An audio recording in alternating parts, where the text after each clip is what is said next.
गरीब चायवाला की कहानी। किसी गांव में मदन नाम का एक गरीब चायवाला रहता था। उसके घर में उसकी पत्नी सीमा और उसकी बेटी रीनू रहते थे। रमन गांव में ही चाय बेचता था। इसी से उसका तथा उसके परिवार का खर्च बड़ी मुश्किल से चल पाता था। शाम को मदन जब घर लौटता तो रास्ते में एक नदी बहती थी जिसमें रंग बिरंगी मछलियां रहती थी। उन मछलियों को वह आटे की गोलियां खिलाया करता था। ऐसा करने से उसके मन को बड़ी शांति मिलती थी और मछलियां भी उससे बहुत खुश रहती थी। गरीबी के कारण मदन अपनी बेटी रीनू के स्कूल की फीस भी बड़ी मुश्किल से भर पाता था।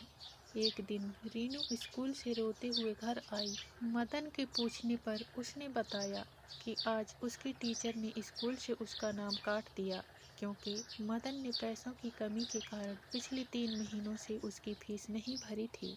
अगले दिन मदन चाय बेचने नहीं गया बल्कि उदास मन से नदी के किनारे जाकर बैठ गया और वहीं पर बैठकर मछलियों को दाना डालने लगा।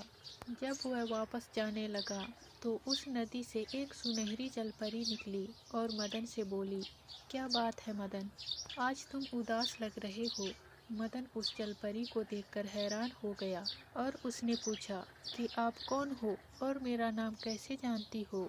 जलपरी ने कहा, मैं एक जलपरी हूँ और मुझ में कुछ जादुई शक्तियाँ हैं जिससे मैंने तुम्हारा नाम जान लिया है। तुम्हारी मछलियों को दाना खिलाने की आदत से मैं प्रसन्न हूँ। अगर तुम्हें कोई कष्ट है तो मुझे बताओ, मैं तुम्हारी सहायता अवश्य करूँगी। मदन ने सारी बात उस जलपरी को बता दी। जलपरी ने कहा, मदन, कल तुम सूरज निकलने से पहले यहाँ आना। मैं तुम्हें सोने के सिक्कों से भरा थैला दूंगी जिससे तुम अपने परिवार का खर्चा अच्छे से उठा सकोगे। यह कहकर जलपरी वापस नदी में चली गई। अगले दिन सूरज निकलने से पहले ही मदन नदी पर पहुंचा। तभी वहां जलपरी प्रकट हुई और उसने मदन को सोने के सिक्कों से भरी एक थैला दे दी। मदन ने जलपरी को धन्यवाद दिया और मछलियों को दाना खिलाकर वापस अपने घर चल दिया तथा उस थैले को उसने एक सुनार को बेच दिया जिससे उसे बहुत सारे पैसे मिले।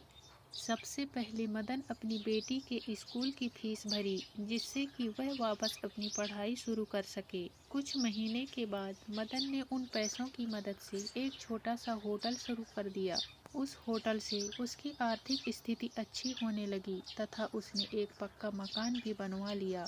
मदन ने सोचा कि अब उसके पास अच्छा खासा धन हो गया है। अब वह जलपरी को धन्यवाद करके सोने का थैला उसे वापस कर देगा क्योंकि अब वह मेहनत से व्यापार के द्वारा अपने परिवार का खर्च चला सकता है। ऐसा सोचकर वह रात को जल्दी सो गया। उसी गांव में रमेश और सुरेश नाम के 2 व्यक्ति रहते थे। वे मदन की सफलता से ईर्ष्या रखने लगे कि वह इतनी जल्दी कैसे धनी व्यक्ति बन गया। किसी तरह उन्हें सोने के सिक्के वाली बात पता चल गई। अब तो रमेश और सुरेश ने एक योजना बनाई कि कल जब वह नदी के पास जाएगा तो हम उससे सोने के सिक्कों की थैली छीन लेंगे। योजना के अनुसार दोनों ने मदन का पीछा किया और नदी के पास ही एक झाड़ी के पीछे छिप गए। मदन ने जलपरी को थैला वापस करते हुए कहा कि जलपरी, तुमने मेरी बहुत मदद की है और तुम्हारे कारण मैं अब एक धनी आदमी बन गया हूँ। साथ ही मैंने अपना व्यापार भी शुरू कर लिया है, इसलिए मैं यह सोने के सिक्कों की थैली आपको लौटाना चाहता हूँ। जलपरी मदन की ईमानदारी से बड़ी प्रसन्न हुई।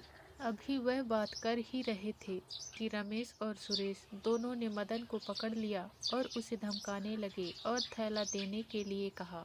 यह देखकर जलपरी ने अपनी छड़ी घुमाकर उन दोनों को बेहोश कर दिया। उनके बेहोश होने पर जलपरी ने मदन से कहा कि हमेशा ईमानदारी से अपना व्यापार करना, जिससे व्यापार में तुम्हारी खूब तरक्की होगी। यह सुनकर मदन ने जलपरी से वादा किया कि वह ईमानदारी और पूरी लगन से काम करेगा। उसने जलपरी को धन्यवाद दिया और सिक्कों का थैला सुनहरी जलपरी को वापस कर दिया। फिर उससे विदा लेकर अपने घर वापस लौट गया।